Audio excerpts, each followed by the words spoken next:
Šiandien Raseinių rajono ūkininkai susitiko su Seimo nariu Matu Skamaraku. Susitikime skambėjo aiški žinutė – nerimas dėl vyriausybės siūlomų pokyčių. Ūkininkai reiškia nepasitenkinimą dėl numatomo gyventojų pajamų mokesčio, valstybinio socialinio draudimo įstatymo pakeitimo bei planuojamų kelių apmokestinimo. Pasak žemdirbių, jei šie siūlymai būtų priimti, tai tiesiogiai paveiktų jų konkurencingumą. Daliai ūkininkų smarkiai pabrangtų produkcijos gabenimas, išaugtų veiklos sąnaudos ir mažėtų galimybės išlikti rinkoje. Ūkininkai tikisi, kad jų balsas bus išgirstas dar prieš priimant galutinius sprendimus Seime. Labą dieną, ūkininkai, gerbiamas Seimo nariai. Mes ūkininkų sąjungos Raseinių skyriaus vardu norim jūsų paprašyti, kaip asmens, už kurį mes balsavome, kurio pasitikėjimą, kad atstovausite mūsų rajono žmonių naudai ir geroviai. Prašymas, nebalsuokite už mokesčių pakėlimą. Tai bus pražūtinga ne tik mūsų rajonų, bet ir visos Lietuvos ūkininkams. Taipogi paprastiems žmonėms, kurie dirba pas mus ir greta mūsų. Tiekėjai tai yra įmonės, tiekiančios mums savo produktus, detalės, techniką. Suteikiame darbo grūdų, pieno, mėsos perdirbėjams. Jie taipogi neteks darbo, jei neliks mūsų. Visos šitos įmonės moka didžiulius mokesčius ir sukuria darbo vietų ir net labai daug. Balsuodamas už šitą mokesčių pakėlimą parodysite, kad norite sužlugdyti viską, ko daro laikosi Lietuva. Juk tuoj nebeturėsime jau savo kūrimo produktą, būsime priversti likviduoti savo ūkius, nes šis mokestis mus tikrai sužlugdys. Mes matėme, kaip vyka jūsų kolegos neliečiamybės panaikinimas, kaip kažkam vidurius paleido, kaip kažkam širdis stoja. Tiesiog susirkit tą dieną ir palaikykit ūkininkus. Tikrai labai prašom, nes šitas mokesčių pakeitimas mums paskutinės kelnes. Mes vaistam galim sumesti. Ir dar turim po jūsų mokesčio priėmimą. Mes turėsim lietuvišką duoną šitokį, nes mes nebeužauginsim kviečių. Šitokį pieną turėsim, nes mes nebemilšim karvių, nes negebėsim sumokėti šitų mokesčių. Ir dešrą valgysim taip pat šitokį tik. Nes gyvulininkystės sektorių šiai dienai vos gyvuojam, egzistuojam realiai. Ir mūsų tikrai, žinokit, nebeliks.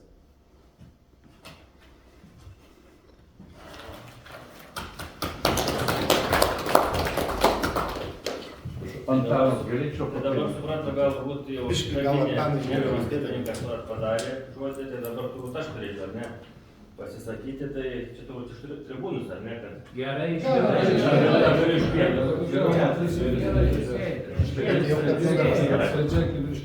galbūt tik pasiraukčiau šiek tiek centrą, jo, truputėlį, kad...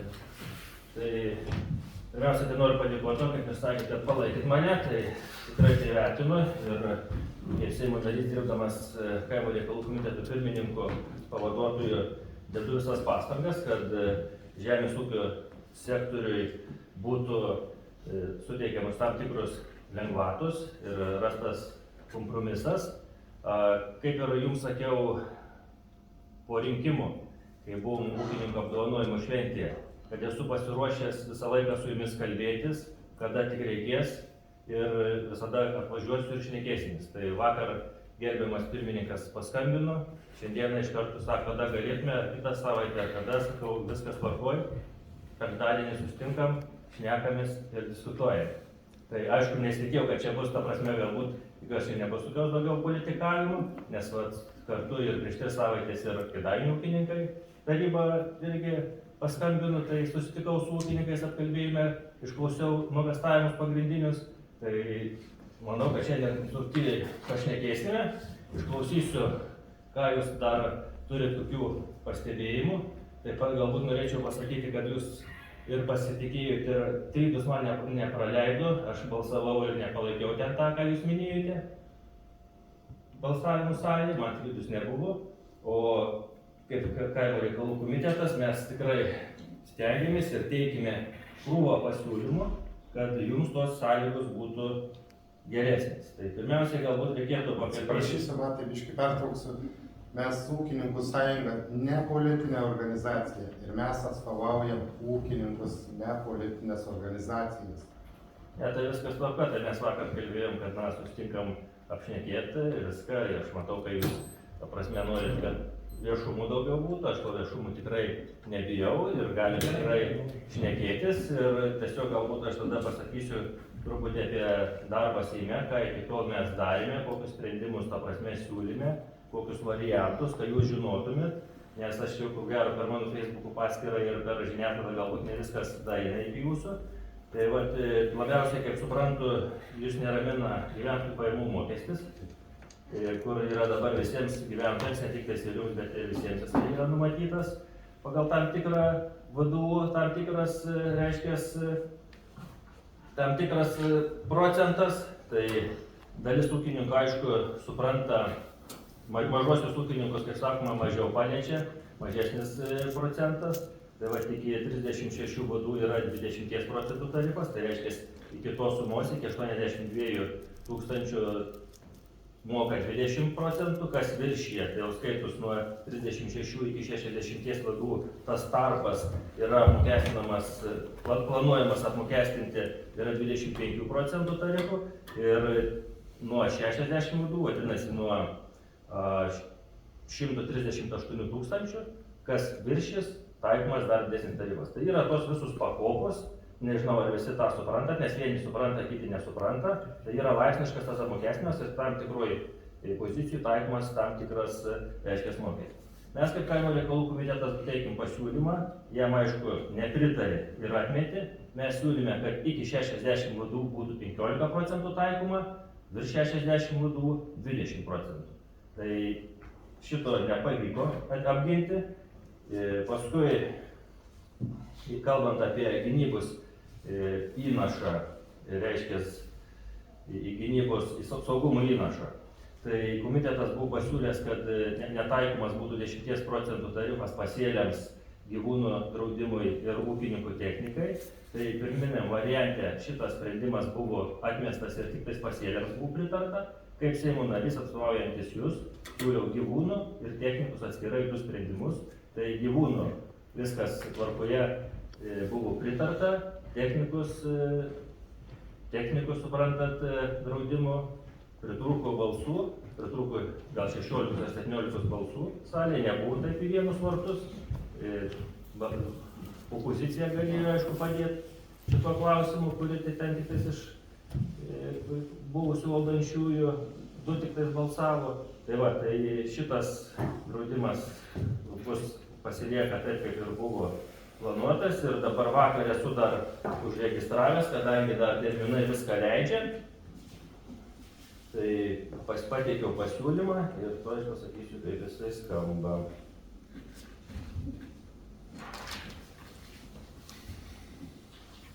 Dėl gyventojų pajamų mokesčių. Kad iki 36 vadų būtų taikyta 15 procentų apmokestinamas, virš 36 vadų, kad būtų taikomas 20 procentų apmokestinimas. Tai vat, pažįstat politikus, kitus iš kitų frakcijų, turėtų šitas sprendimas atsidurti trečiadienį organizuojama biudžeto finansų komitetų posėdyje ir turime laiko iki tada ir galbūt šitam sprendimui būtų pritarta. Manau, kad jisai būtų tikrai kompromisinis jūsų atžvilgiu ir jūs, manau, kad tam pritartumėte. Ar aš klystu? Bet tai yra ne 32 procentai, būtų 20. Tai kuo skiriasi pieno ūkis nuo varo? Kodėl, pavyzdžiui, varas 17-16 procentų ūkininkas turi žymiai daugiau sumokėti. Sakykime, buvo dabar stengiamas visus kooperuotis, programos, žaliasis kursas visą laiką tą ūkininką, sakykime, visą laiką visi spaudė ir dabar, vis tiek. pavyzdžiui, toliau. Ir leiskit kvėpuot, leiskit pasidaryti kažkokią pagrindą, ūkininkai gyvena pagal gamtą visi. Ir darbo valandų neskaičiuoja ir visą kitą, kaip dabar tas pajamų mokestis, bet pigus, sakykime, kurie turi normalias darbo valandas, tai vėlgi mokesčiai vienokie, o dabar ūkininkas ir 20 valandų dirba. Ir dar yra dar toks dalykas, kad rudenį yra planuojama eiti su ūkininku, reiškia, kad būtų pajamos vidurkinamos 3 metų įmamas vidurkis. Tai reiškia, jeigu jūsų buvo metai prasti, kiti metai geresni, skaičiuojamas vidurkis ir pagal tą vidurkį taikomas procentas. Tai šita ūkininkų taryba Lietuvos mastu šitam pritarė ir šito nori, tai nelabai suprantu, kodėl čia, matau, gerbiamas Alfredas kažkaip tai žiūri. Nieko gero, tikrai ne. Aš galiu paaiškinti, jeigu leisite. Tai prašau. Žiūrėkit, yra labai paprasta esmė. Ūkininkų ūkiai yra kaip verslo įmonė. Ir tai galima įrodyti, kada mokėjimo agentūra, Žemės ūkio ministerija, net tiekėjai, kada mūsų prašo balansų, pelno nuostolio ataskaitų įvertinti mūsų pajėgumus ir taip toliau. Žiūrėkit, pelno nuostolio ataskaita. Ir šitą vietą visą laiką pati struktūra, pati sandara šito ūkininko ūkio, apie tą, ką minėjot, kad rudenį svarstysit, jos nėra. Nėra teisingas apibrėžimas. Mes iš principo dirbam kaip verslo įmonė ir gaunam pelną ir pelnas yra apmokestinamas. Finansininkai visi teisininkai sakytų, kad čia nusišnekė. Nes jūs gaunat pajamas, jūsų pajamos yra apmokestintos. GPM-as vadinasi. Va šičia yra visas šuo pakastas. Tai dabar aš jums pasakysiu, kad jūs visi suprastumėt paprastą esmę.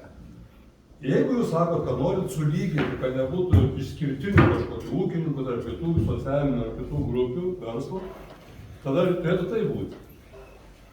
Jeigu ūkininkas iki 36-15, jeigu daugiau vadovų, 20, jeigu 30 ir toliau, tada turėtų būti ir visos įmonės Lietuvoje. Jeigu gauni, principas, jeigu gauni 100 000 pelną, 15%, jeigu gauni 220, jeigu gauni 300 000, tada 30 ir taip toliau. Pabandykit jūs tą padaryti ir pažiūrėsit, kur Seimas atsidurs ir kur vyriausybė atsidurs. Lygiai tas pats su kitais mokesčiais. Jūs prisidengę, kad norit suvienodinti, kad nebūtų išskirtinių grupių, čia yra visiškai ne tie dalykai.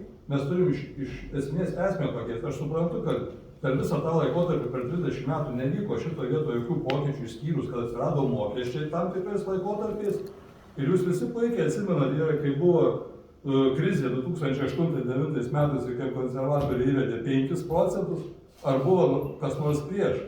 Nes mes jautėmės stipresni, mes norim prisidėti prie Lietuvos visų žmonių, su mokesčiais visą kitą.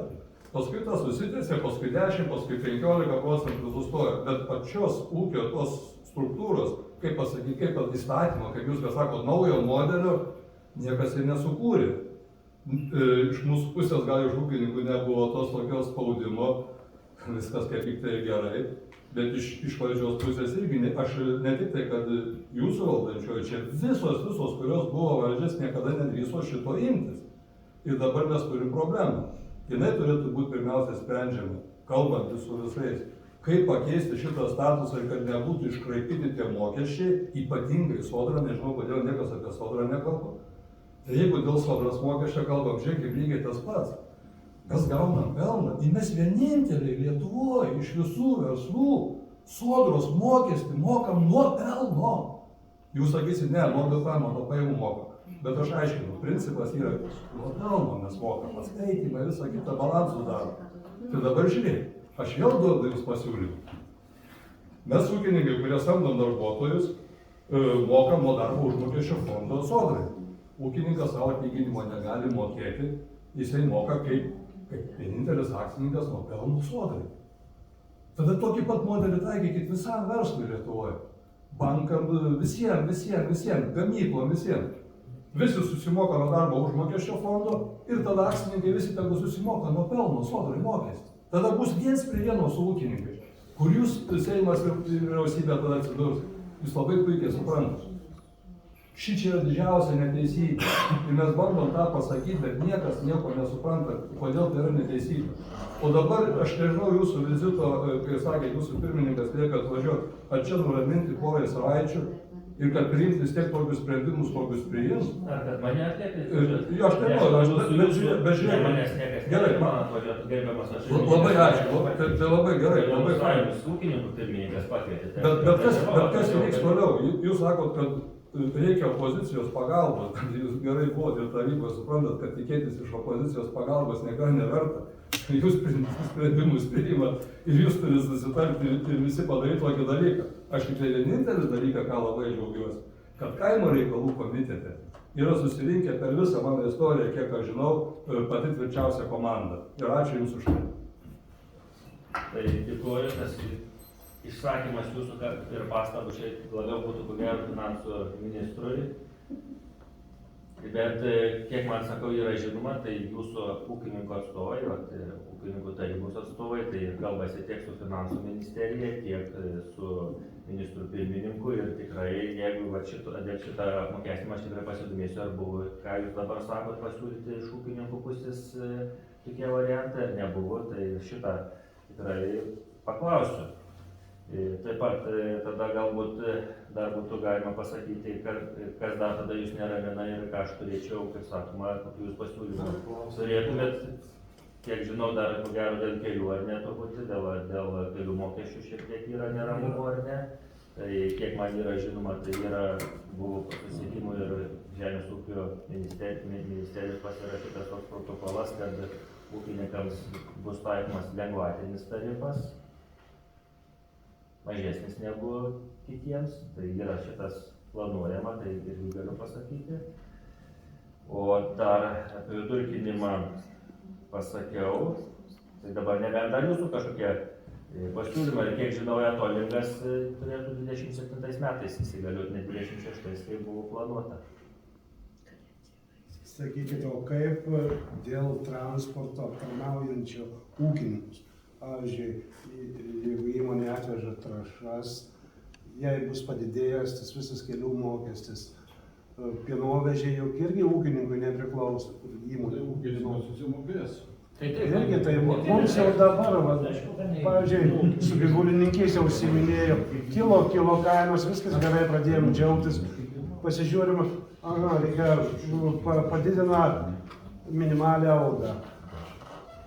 Kaip padidina irgi tos neturi šito iš pelno perdirbimo įmonės, jos nemokės to minimumo padidinto.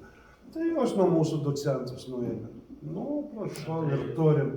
Kas, mes taip paskutinį, kas kur virškino nuo mūsų, nuolap, ir sukės kaip nori. Tai čia ne tik tais nuo jūsų, nuo visų Lietuvos gyventojų, nes kadangi jeigu keliai už kelius, ta prasme, sąnaudos atsiranda už kelius, automatiškai parduotuvėje pristatomos prekės ir visur kitur, tai viskas įskaičiuoja į PVM ir sumoka kiekvienas gyventojas. Aš suprantu vieną dalyką, čia ko gero nebūtų, ta prasme, jokio pasipiktinimo, jeigu visi pinigai, kurie yra surenkami iš kurų, iš degalų akcizų, iš kelių mokesčių ir taip toliau būtų panaudojami į kelius. Tai yra šiuo metu buvo, kiek man yra žinoma, apie 1,3 milijardo renkamų, keliams ten apie 560 galbūt milijonų, o visus kitus lėšus būdavo perskirstamos. Bet dabar dėl to yra įkurtas kelių fondas, kad tai būtų ne valstybinė institucija, tada kelių fondas galės kažkiek tai tų lėšų keliams pasiskolinti, bus šitos lėšos irgi bus surenkamos į kelių fondą ir mes tikėkime, kad jos niekur kitur nenukeliaus ir šitie, kas jau dabar bus, tikrai mes visi vienmandatininkai turėsime už tai, kad būtų skiriama kelių tvarkymui. Kad būtent regionuose gyvenančių žmonių pagrindiniai tikslai ir norai yra, kad būtų tvarkingi keliai. Vienas iš tokių sveikata, švietimas ir kad būtų tvarkingi keliai. Bet mes tas mokesčius vis keli, bet ta kelių būklė vis prastėja. Ta pati Ariogalos dabar, Ariogalo žvyrkelių būklė tragiška, neišvažiuoja. Ūkininkai Tai gal čia prastėja dėl to, ne dėl tų finansų dar pagrindė, bet dėl to neūkiškumą. Toli nežiūrėkim, pas mūsų prie Pušyną padarė tą salelę. Jinai iš tikrųjų velniam reikalinga. Bet jinai padarė iš Kauno pusės parvažiuojant visai normaliai, bet iš miesto išvažiuojant. Nu pažiūrėkit, nespėtas fiškės taisyti, nu koks čia tas ūkiškumas. Taigi pinigai irgi skaičiuojas viską, vėl gręžia, vėl stato naujas ir aš nežinau, apie kombainą tai iš vis nekalbėjau. Ten paprasčiausia su traktoriu nepravažiuoju, su didesniu agregatu. Nu, koks taisai, tai tie pinigai visi tenais ir nueina. Į vieną vietą, į kitą vietą, kur padaryti tie projektai nelogiški. Aš nežinau, kas ten juos projektuoja iš visą. Nu. Tai tas pats ir prie Šiluvos rankinės. Ir prie Šiluvos rankinės, nu visur tas pats. Nu tai paskui pinigų nėra. Kaip jų galbūt, jeigu mes taip darytumėm su savo pinigais, kaip padaro metai laiko. Bet Lietuva, tai aš nežinau, kas būtų. Yra reikalavimai ir jie nebūtinai nustatyti mūsų valstybės, yra iš Europos nuleidžiami tam tikri reikalavimai keliams ir visiems kitiems dalykams. Bet aš dabar dar visu šitų, ką mes kalbam, dėl kelių, tai jūs puikiai suprantate, mes dabar dirbam dar pusę metų, o per pusę mes žinom, kad vyksta su projektais. Atsiranda projektas ar ne, ir praktiškai, kol jis būna įgyvendinamas, reikia 3-4 metų, kol atsiranda galutinis rezultatas. Mes, kaip miniu, sakau, dirbam dabar dar tik pusę metų. Kas buvo padaryta dėl kelių, dar vienas geras dalykas, buvo Seime priimtas, reiškia, sprendimas ir pateiktas projektas, kur, reiškia, dabar visą laiką keliams buvo taikomas kapitalinis remontas. Ir ką tai reiškia? Tai reiškia, kad pagrindai iškasami, išvežami ir atvežami. Tai dabar šitas dalykas jau dabar, kaip pasakyti, nebus būtinybė. Ir dabar, jeigu matys, padarys geologinius tyrimus, jeigu kelių pagrindai yra geri, iš karto bus klojamas asfaltas. Ką tai reiškia? Tai reiškia, kad šiais metais žvyrkelio asfaltavimo programai buvo numatyta 0, mes paskyrėme 20 milijonų, pagal seną tvarką būtų padaryti 6 keliai, dabar bus padaryta 10 kelių per Lietuvą. Ir tikimės, kad bus surinkta į šitą visą fondą pinigai, kadangi sąnaudos bus mažesnis, tai po keletos metų jau turėtų jaustis, kad tas kelių tinklas tikrai pradės gerėti. Aš suprantu, kad visi nori pasikeiti valdžia, praėjo kelios dienos ir norim, kad viskas bus tvarkyta. Bet šiandieną mes turim kalbėti apie tai, kas yra daroma, kas padaryta ir kas turės tikrai gana neblogą rezultatą. Mes nespaudžiam jūsų, bet jūs bent iškelkite tas problemas, kad tos problemas nesitęstų nuo vienos kadencijos vieni atėję, tie palika kiti, tai jūs bent jau, kad būtų nors ateity tokias nesąmonės nedarimos. O trumpai apie tą kelią Andriušaičio gyvenvietėj 60 cm iškasis, kur nuo Smetonos buvo žiūrojams kelias.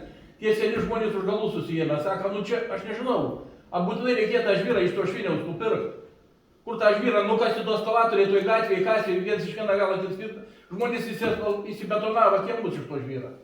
Tai tą išvežė, atvežė kitą. Nu tai čia tos problemas taip ir buvo yra. Aš nežinau, kas iš bet ir susiaurino kelius iš visų, kad neįmanoma prismaigstų poliukų, tie poliukai visi nuvaros. Rekonstrukcija, remontas. Jo, tai čia 100 metrų padarė rekonstrukciją 3,5 metrą. Ūkininkam problema. Nukasė pusę kelių sprendė Kokie problemą. kilometrai viršaus. Kas priims tokius? liko netgi, kas sudėtingiausia, liko netgi perlaidos, senas perlaidos betoninis liko vamzdžiai iki šono, po 2 metrus. Tuo darbų metu mes įsikvietėm kaimiškų vietovių seniūnę ir bandėm įrodyti, kad čia jūs negerai darot, niekas nebuvo, tai nebuvo atkreipta dėmesio, buvo vis tiek kelias susiaurintas, motyvuoja, kad čia seniūnija taip lieka ir probleminės vietas užpylė smėlio. Ko pasekoje gavosi, kad kai pradėjo važiuoti transportas, dar blogiau pasidarė. Rudenį išvis buvo tas kelias nepravažiuojamas. Tai yra labai didelis absurdas. Ir dar ką dabar padarė, kaip Ariogaloj buvo tiltas statomas, pradėjo važiuoti betonvežiai, tai išvis tą kelią suvarė. Įkalė 12 tonų ribojimo ženklus, ir mes ūkininkai net negalim su savo technika dabar pagal ženklą, jeigu taip pažiūrint.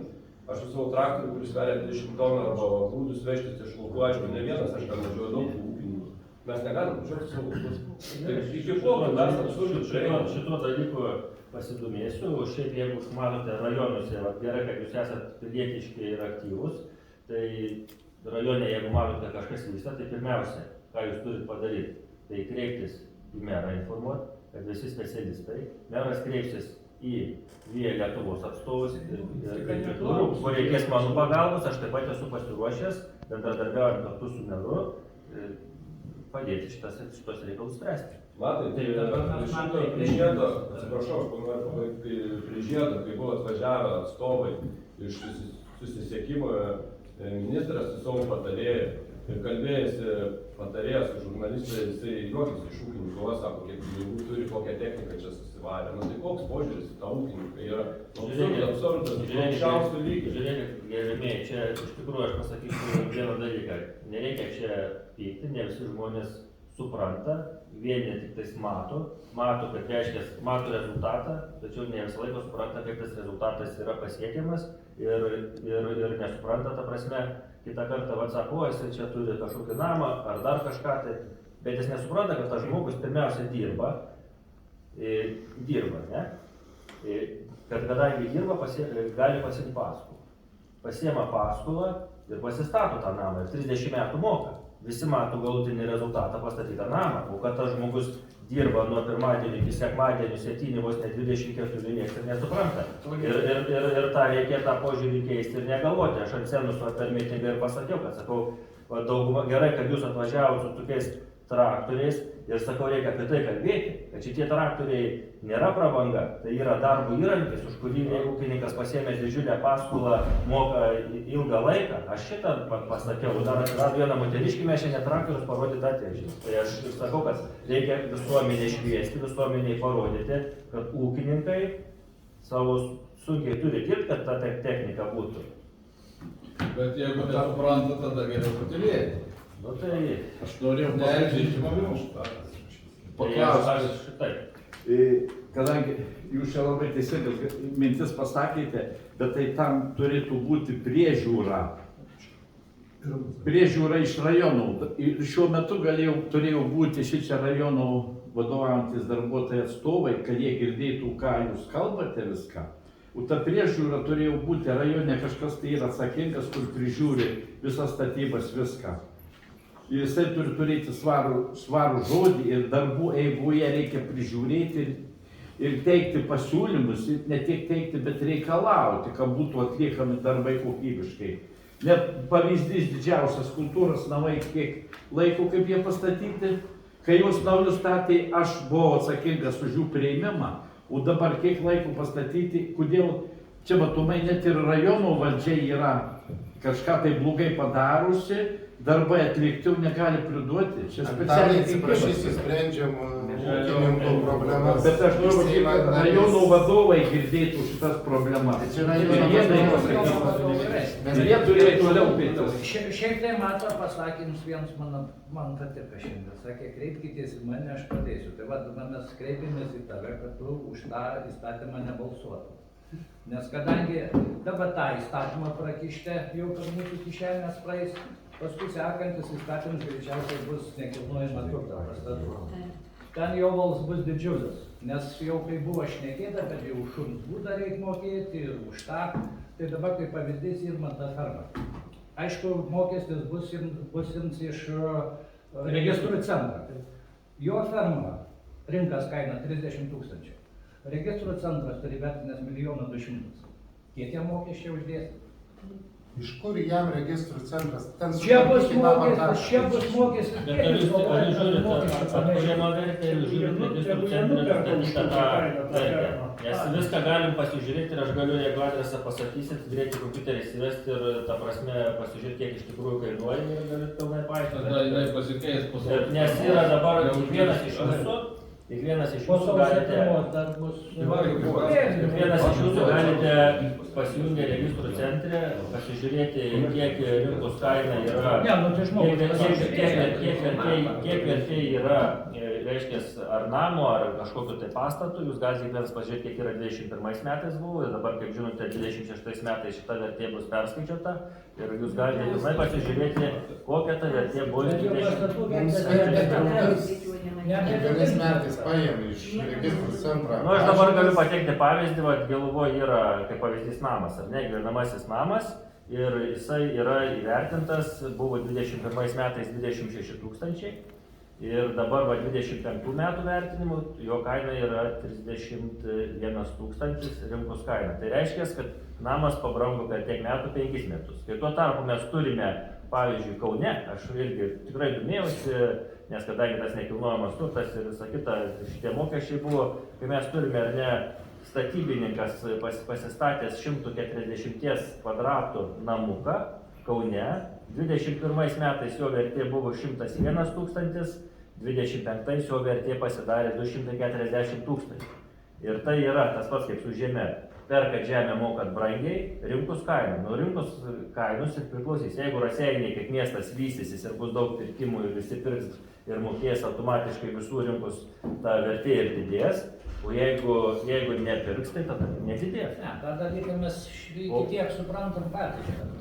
Tai aš tą ir sakau, tai va šiandieną, jeigu mes kalbėsim apie pirmą variantą, kuris buvo dėl mokestinės bazės, kur reiškia nuo 50 000 žmogui, tai jeigu šitoks būtų, tai iš principo niekas rajone būtų iš vis jokių mokesčių nemokėjęs ir kažkiek tai būtų išgelbėti neturtingiausi Vilniuje, bet tie, kurie gyvena močiutės senamiestyje, turi butą ir kurios vertė būtų ženkliai padidėjus, tai jie gal kelis tūkstančius būtų eurų reikėjo mokėti. Tai va čia buvo esmė visa šito dalyko ir tame tarpe ir RRF lėšų, kad nepraras 90 milijonų. O dabar, kaip jūs sakote, tikrai gavosi jovalas ir kol kas pagal dabartinį įstatymą surinktų pinigų mažiau negu surinkdavo anksčiau. Ir tuos pinigus mokėdavo visi miestiečiai už pirmą būstą ir niekas nieko nei pusę žodžio nesakydavo. Bet jau dabar yra šviežus duomenys, privatus namas kaime kainuoja 60 000. Nuėję mokėti draudimą, pasibaigęs buvo nuo visų stikinių nelaimų. Jisai pasaka, pažiūrėk, kiek jisai dabar kainuoja. 260 registrų centras dirba įsijuosęs. Gerai, duokit man tą namo adresą, aš kartu suvedu dabar online iš karto pasakau, jau vertę to namo. Ažytės 13. Tuoj sekundę. Tai kol surasit adresą, aš norėčiau Rimui pritarti labai, kad kaip jisai sakė, kad gerbiamas Seimo narys balsuotų prieš šitos pakeitimus, tai aš dar paraginčiau ne tik tai pačiam balsuoti prieš tos pakeitimus, bet dar ir kolegas pašnekinti, kad tai padaryti. Nes dabar, kai žiūrim per televiziją, pavyzdžiui, Sysas, tai tiesiog krykštauja džiaugsmu, kaip keršyje turtuolė visiems. Ir ūkininkas, kaip sakė, kad jūs čia labai gerai gyvenat ir daug privilegijų turit, ir dyzelinas yra žalės ir taip toliau, bet dyzelinas tai nėra mūsų išmestas, tai nėra mūsų valdžios išmestas, tai yra visa Europa. Mes negalim įsiskirti iš kitų konkurenciniai kovoje, nereikia niekada to prikaišioti, jeigu visą Europą nuims, turbūt ir mes neprieštarausim, būsim toj pačioj sąlygoje. Visą laiką yra malama, mūsų norima sukiršinti su kitais gyventojais, latė su žaliu kur važinė, o jūs miestiečiai nesu žaliu.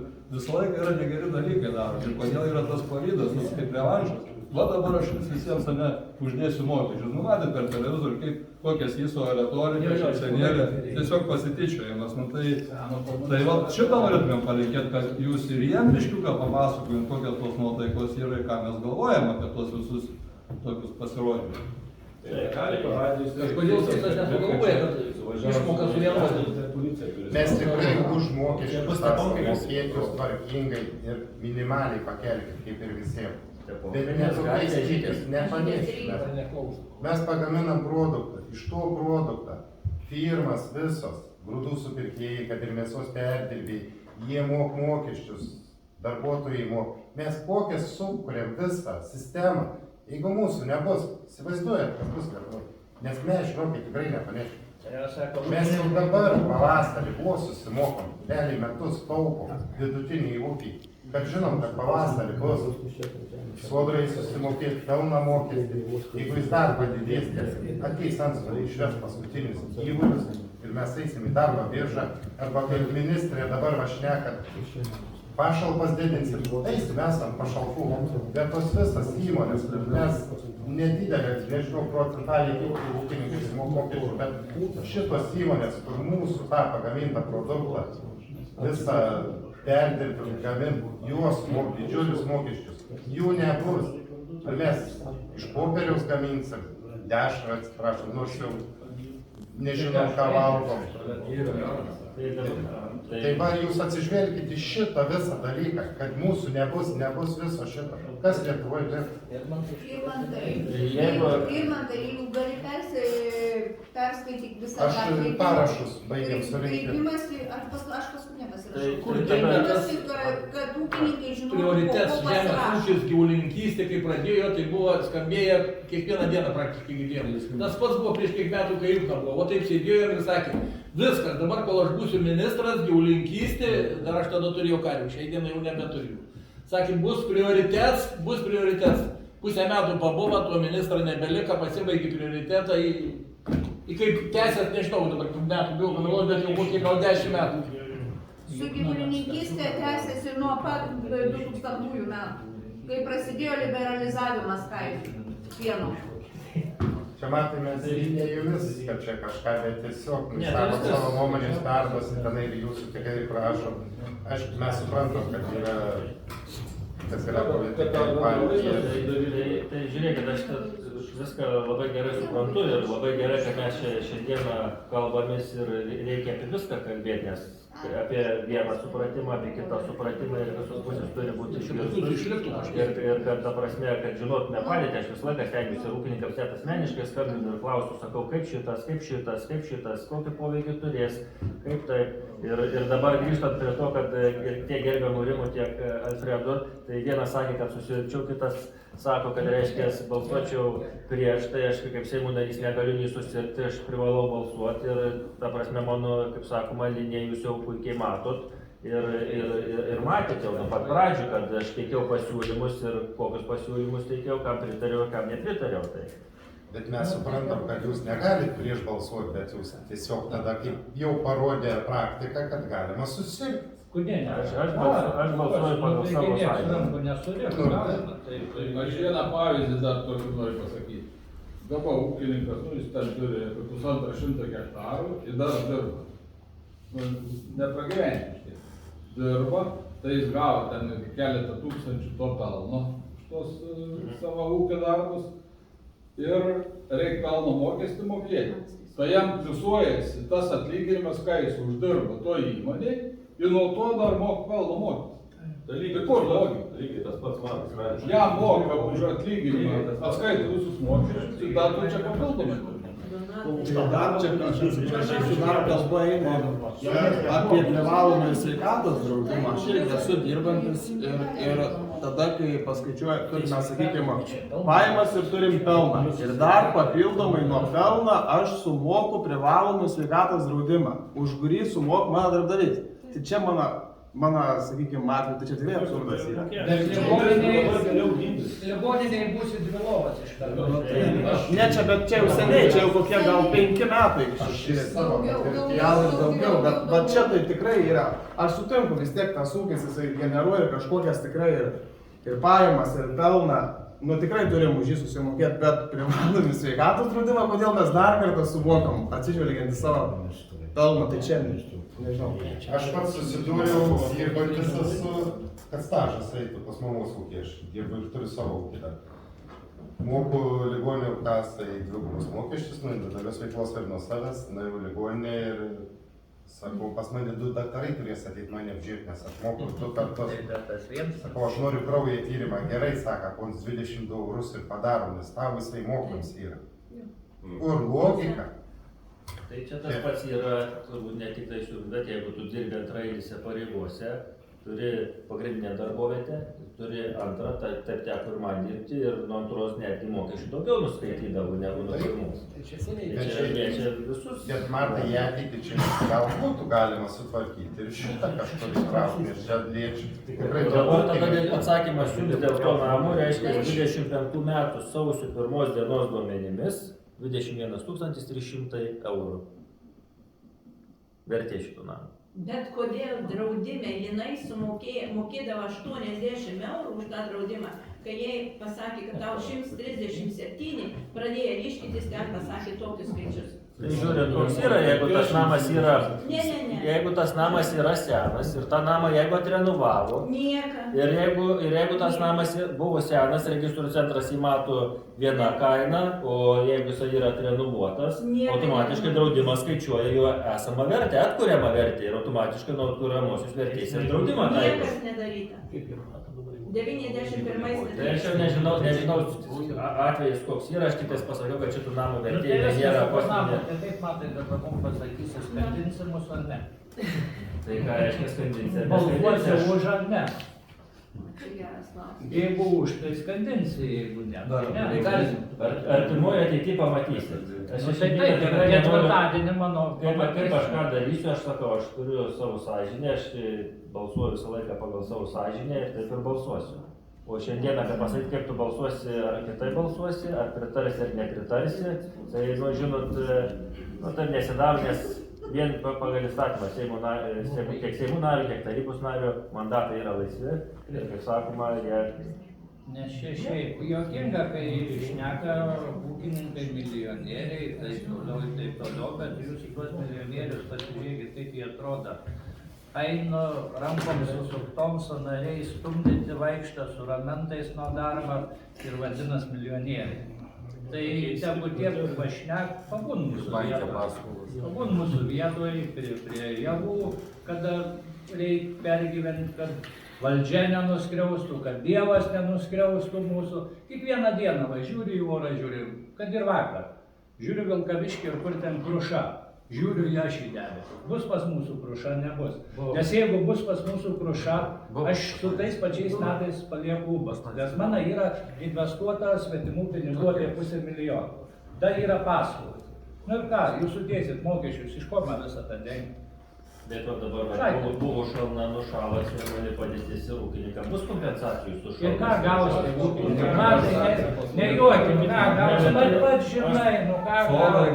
galbūt. Dar jeigu Tai palėtėme kad ir apie gaus, šalmas, bet kiek ten gaus? jeigu palėtėme apie šalmas apie draudimą, pakalbėkim, dar galima Jeigu apie bus draudimą. krizės metai, vėl darbo stažo neskaitys. Jo, nežiūrėkit. Tai pasiėmimas nebus plus 10%. Bet žiūrėkit, pati idėja, tas draudimo polius apmokestinimas. Kur yra dviveidiškumas sprendime valstybės, ne, vyriausybės, yra dviveidiškumas. Nes viena kalbam yra kita daro. Žiūrėkit, kaip paprastai viskas pasidaro. Pasėlius atleido gyvūnų beveik niekas nedraudžia. Draudimo bendrovės nedraudžia gyvūnų dėl to, kad ten arba kosmosas ūkininkas nesidraus, nes prie tų pandeminių visų dalykų niekas nedraudžia, nei kiaurių nieko, aš nežinau, gal tai nėra. Tai dėl to jūs labai lengvai rankas sako, gerai, čia nereikia to mokesčių, nes ten pinigų nėra. Su pasėlių draudimu jau yra biški rimčiau, nes ten apie 20 milijonų, ko gero bijau pasakyti, bet tai yra didelės įmokas, tai jau porą milijonų susitaupo žemdirbiam, tai yra faktas. Bet dabar kodėl atmetė techniką, pastatus ir visą kitą polius? Aš kalbu ne apie žemės ūkį, visos Lietuvos mastu šitas, visą laiką sakiau, šitas mokestis yra ydingas. Nes įmokės ne draudimo bendrovės, bet mokės visi, kas drausis tos dalykus. Ir dabar žiūrėkit, jūs visą laiką šaukėt iš tribūnos, ne tik jūs, visos valdžios tokios kur buvo. Skatinkim jaunus ūkininkus, skatinkim mažiukus, skatinkim augimą, investicijas ir taip toliau.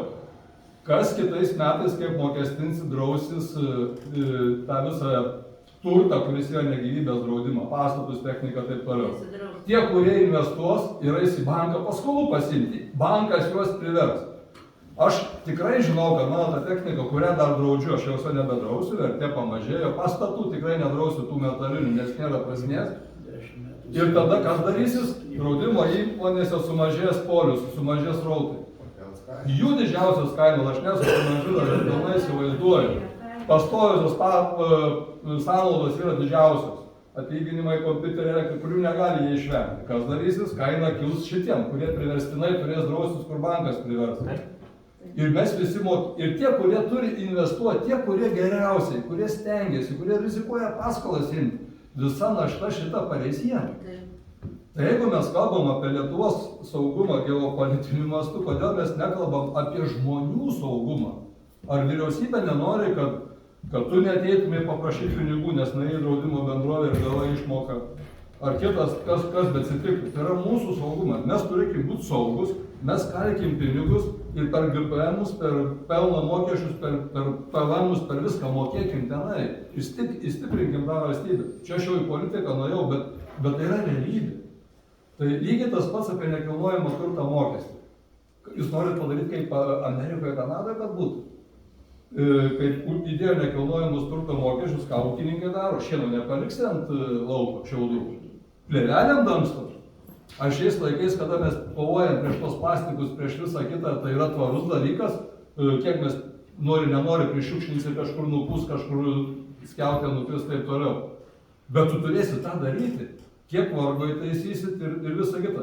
Aš dėl ko tą pasakoju, čia polemika tokia, bet jūs sprendimus priimat ir tada aš įsivaizduoju, jūs kaip iš Raseinių, kaip dar iš tos aplinkos mūsų suprantat ir jums lengviau yra paaiškinti. Bet kaip aiškinti tiem, kurie mato tik tai, kaip Rimas sako, mūsų žondyrus ir milijonus, kurie nesupranta, kaip jie atsiranda. Tai mes vieną kalbam, o darom su mokesčiais visiškai atvirkščiai. Tai aš nesakau, kad jų nereikia kelti, kad nereikia mūsų ūkininkų tos peržiūrėtų dalykų, visą kitą. Jūs ten, mūsų asociacijos ten viską jūs pasuflėvat. Bet esmė yra, kad tai turi būti ne buldozerių stumiama, bet turi būti įsiaiškinta, viskas padaryta tvarkingai ir tobulinti iš lėto tos visus procesus. O dabar, bum, kaip atominė iš dangaus. Nu negalima tai daryti. Tai apie draudimus tikrai jūsų pastebėjimas teisingas. Aš, kadangi man pačiam teko, kaip jau minėjau, su Kėdainių ūkininkai susitikau prieš kelias savaitės ir buvom susitikę, tai aš, kadangi tenais irgi nemažai jų pažįstu, aš paprašiau, kad jie padarytų paskaičiavimus, kiek kokie ūkiai įvedus šitą, reiškia, papildomą 10%, kiek jiems galėtų galimai padidėti, negalimai, bet ko gero jau padidėti šitos draudimų įmokos. Tai buvo pateikti paskaičiavimai, vieni, kur yra traktoriai, kaip jūs sakot, nauji, kitas ūkis galbūt toks pat ir yra senesnė technika, tai jie automatiškai jau mažesnį tą kainą jinai skirias. Tačiau esmė yra, kaip jūs ir minėjote, jauni ūkininkai, kurie perka tą brangią techniką, nes jam darbo reikia ir jis turi būtinai iš savo asmeninių pinigų, jisai jos neįsigys ir jisai turi, reiškia, imti paskolą, o tu imi paskolą iš banko, tu bet kokiu atveju turi įsipirkti draudimą. Kadangi iš namą statydamas turiu pasiėmęs paskolą, tai puikiai suprantu, kad ir pačiam reikėjo, niekas turės 30 metų, kaip sakoma, draustis ir tas draudimas man irgi kainuos. Tai va tam ūkininkui jaunam, tai yra tikrai jau didesnė našta. Aš suprantu, kad jau kas daugiau išsiplėtė jiems skaudu, bet ne taip skaudžiai, bet jauniesiems tai. Tai aš tos argumentus ir sakiau. Aš šitą dėl to ir pateikiau, kai pamačiau, kad kaimo reikalų komiteto mūsų tą atsiuntė, tai aš dar registravau, nes tikėjausi ir bandžiau argumentais tą, ką jūs atsakot ir argumentuoti, bet tai va, sakyt, vieni matų, sako, dar čia bus nuolaidų, čia bus, dar tą vidurkinimą padarysim kažkiek, tai negali būti, kad visiškai liktų viskas taip pačiai, jūs patys tą sutinkat, jūs tą patį pasakot, kad jūs nesat prieš ir kažkiek daugiau sutinkat, kad reikia, nes bendram tikslui, kad turėtume, kaip sakoma, geresnę aplinką, kurioje gyvenam, nes jeigu norim prisidėti, norim, kad geriau gyventume, tai kažkiek tai natūralu, kad visi turime suremti pečius ir šiek tiek prisidėti, bet reikia ieškoti kompromisų, kad nebūtų drakoniška. Bet mes prisidėsim dabar su draudimais tas 10%. Jisai nuskės pas ūkininką kišenį, įmonių, pelną mokestis dabar 17% pakils, grūdų supirkėjai, jie vėl nusodins mum, jie pelnų nesimažins, jie mum mažiau mokės už grūdus. Visi tie dalykai nusėdant mūsų. Ir jūs dar mums uždedat mokesčius. Iš ko mums mokėti? Mes eisim, gal bandysim kandidatuoti į Seimo narius irgi, kad atlyginimą, ką gausim, sumokėti. Mokesčius tada. Mes neturim iš ko paimti pinigų. Iš ko mums paimti? Mūsų kiekvienas centas apmokestins. Jo, ir kas įdomiausia yra, man iš žiūrė mane, gal grūdai pabrangs, nes buvo, grūdai pabrangs. Arba pievas, Salieta buvo Grūdai palika 400, o vietoj 200. Ir mums vis tiek, ar grūdai pras, ar nepras, mes daugiau neuždirbam.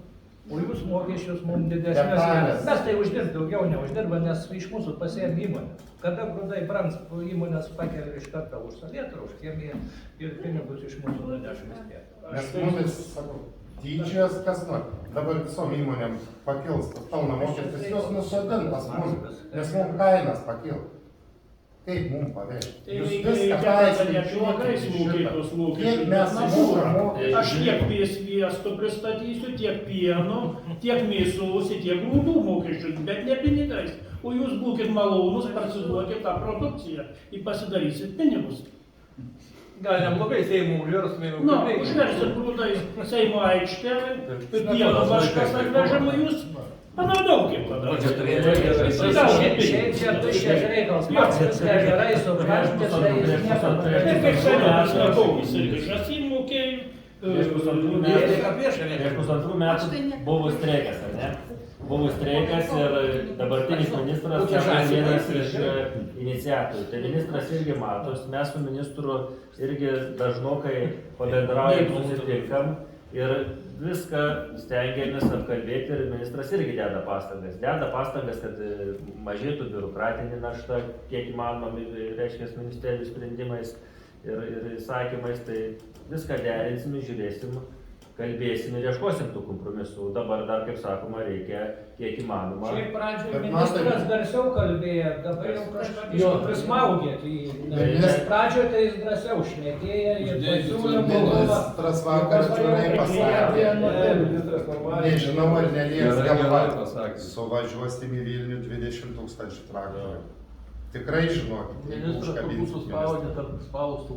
Man tai iš vis dabar ydingas tas mokesčio aplamai kėlimas. Po praeito streiko buvo sutarta, kad, sakykime, tą dyzelino akcizą ūkininkai per 3 metus įsiskaido po 3% ir pakeliam, jau čia nusileidom.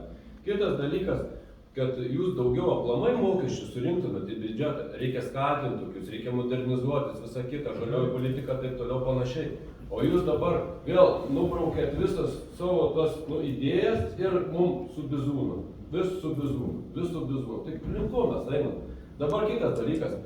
Mes visi ūkininkai, sakykime, didžioji dalis grūdininkų išvežam žaliavą, ne? Tai žaliava yra pats pigiausias produktas.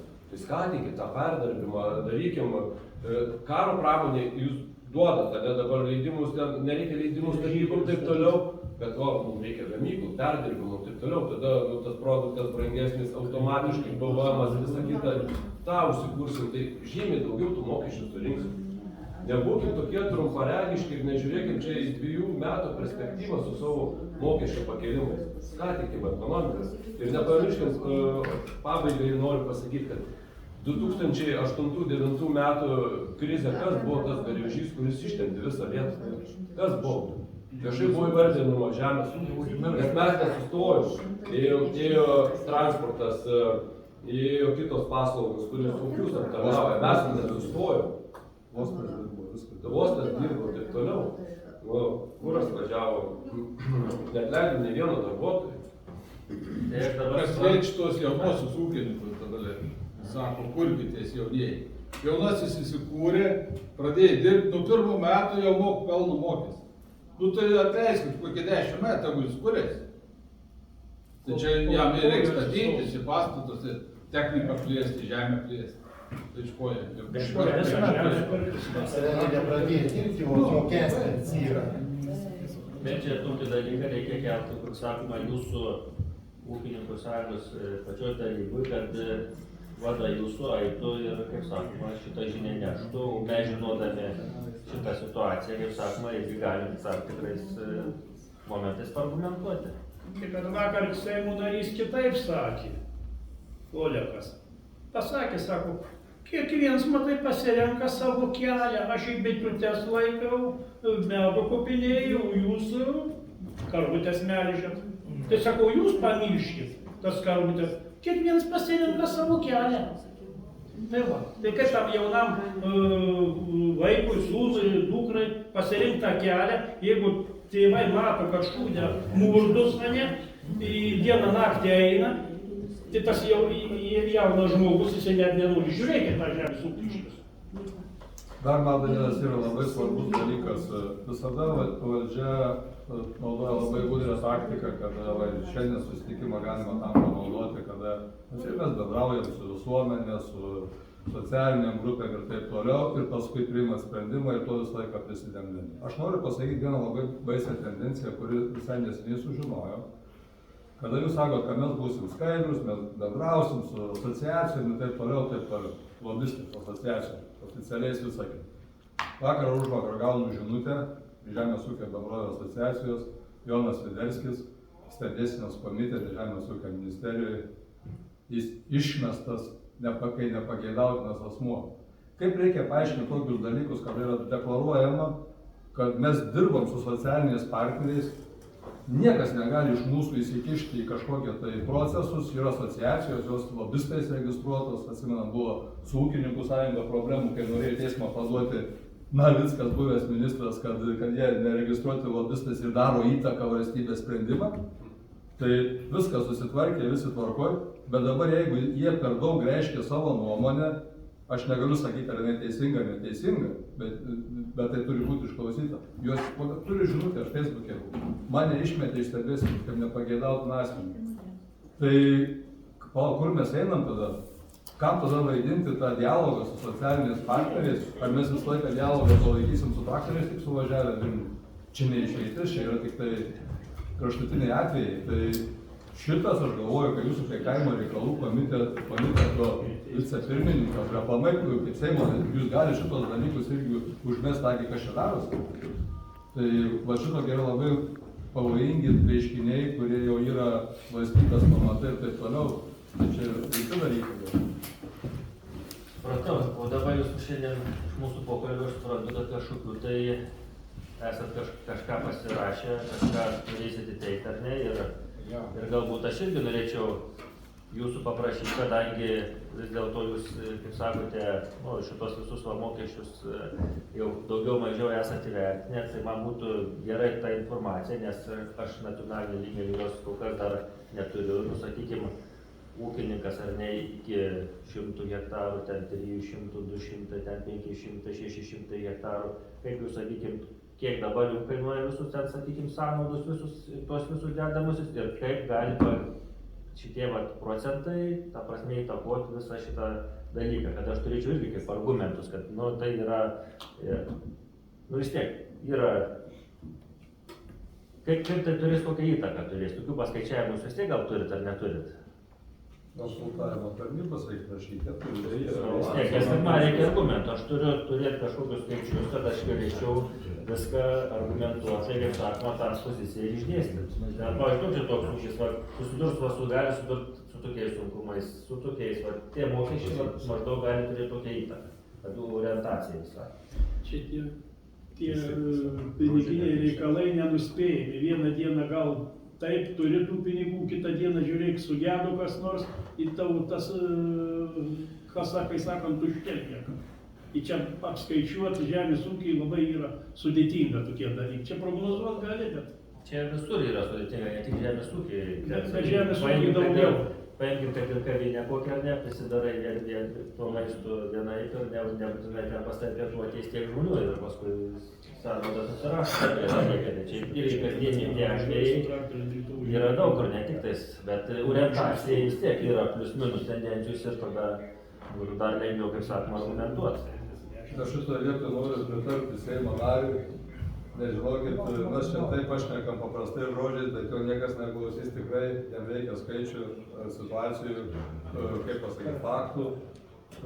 Skaičiai, kažkaip tai niekas iš vis nesikalba, tai turi kažkas tai paimti savo balansą, parodyti, kaip pagal pernai metus, kas įvyktų, jeigu procentai pasikeitė. Aš galiu pateikti polius, parodyti, kiek reikia pagal tiek hektarų, tokius kabiškai, aš turėčiau skaičius, nes... Aš turiu paminėti tokį faktą paprastą. Pavyzdžiui, nedideli šeimos ūkiai, kurių vaizduoja 100 hektarų, pusantro 100 hektarų, ne? Ir dirb šeimos nariai, paimti šeimos nariai, va. Žmona, aš, vaikai. Bet pelną reikia mokėti, bet nieks nemato sistemas, aš ir konsultantai šnekėjau viską. Nėra sistemas, kad būtent gerai didelis ūkis, jisai samdo, jisai viską parodo, ką nuostolių nurašo, viską. Bet kaip šeimos nariai, kurie dirb? dieną naktį 24 valandas parą, kad ar reikia šernas, bet sistema mokesčiai to nemato, bet tu pelno vis tiek moki. Vat jau tu visą dalyks, nereikia tiek tų skaičių nėra, bet nėra tos sistemas visiškai. Vat mokesčių sistema keičiama, bet mes pelną mokam, bet mūsų nemato niekas juodo darbo. Niekas neįvertina, nėra jokios sistemos. Būtų kažkokia tai konferencija, kažkas tai turbūt. Čia visiškai, vat, apslavė tos vietos. Čia negali įdarbinti. Niekas nesprendė, nieko nedaro. Aš suprantu, ką jūs šnekate. Mano tėvai irgi smulkieji verslininkai. Ir jie 7-24 dirba ir čia nėra, kad ten kiek reikia, tiek ir dirba. Yra darbas ir reikia jį padaryti, nesvarbu, ar važiuoti žmogų pusę 2 nakties paimta, 3 nakties sėdi važiuoji. Tai irgi nieks, kaip sakoma, kiek tu pasidarysi, tiek ir bus.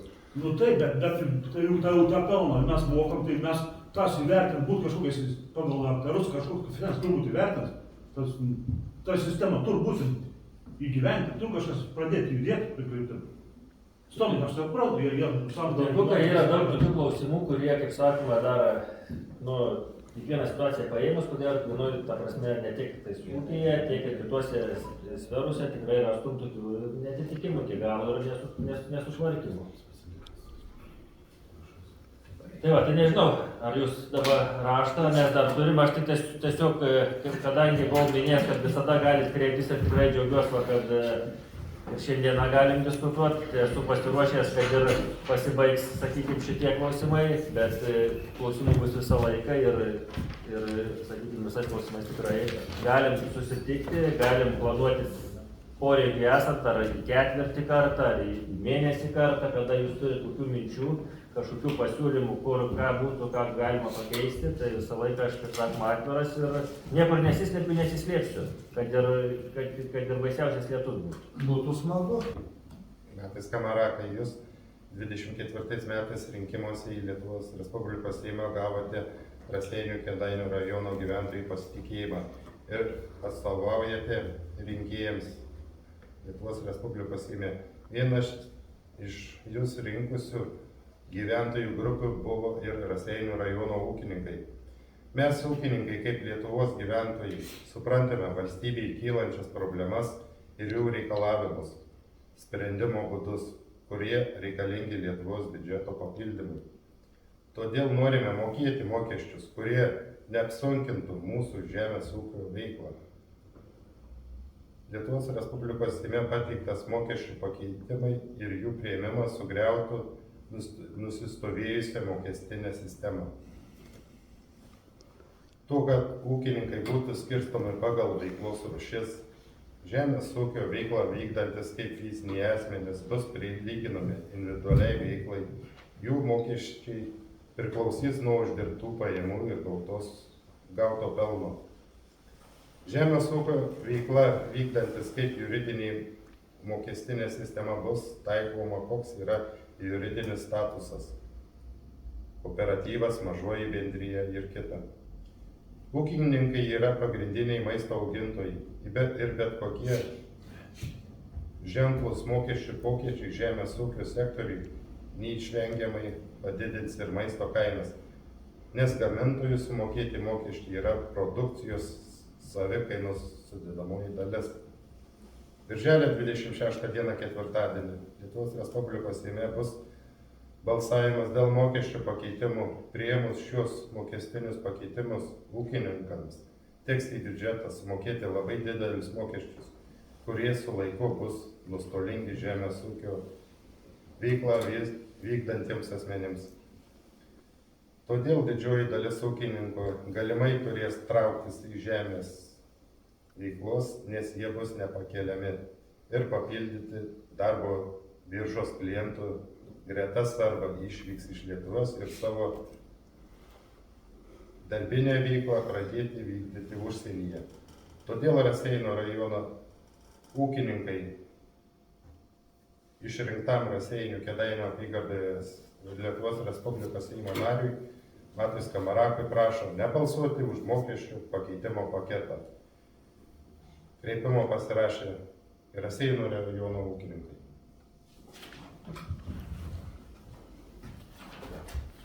Dar kartą, kadangi pabaiga, tai dėkoju, tikrai susitikimas konstruktyvus, kalbamės žmonių kalba, nereikimais ir ne dar kažko, tai tikrai tai vertinu ir iš jūsų pusės. Ir kaip sakau, visą laiką reikia tik tais yra idėjų, yra minčių ir matot, kur galim kažką padaryti, ar kažko tai galėčiau, kaip sakoma, tikrai padėti savo sprendimais, tai visą laiką mano telefonų numeris net ir atviras yra net ir nedarbo metu. Nes jau ne kartą teko ir per sausio 1 sulauks skambučių ir, kaip sakoma, kitų šventinių dienų metu dėl tam tikrų reikalų tai tikrai atsiliepiu. Ir jeigu kur nors būnu užsiėmęs, tai tikrai stengiuosi kuo greičiau perskambinti. Tai va, tai tikrai bendraukim, kalbėkimės ir bandykim spręsti. Ne tik tai jūsų kaip ūkininkų problemas, bet kaip ir piliečių. Ačiū Jums. Ačiū.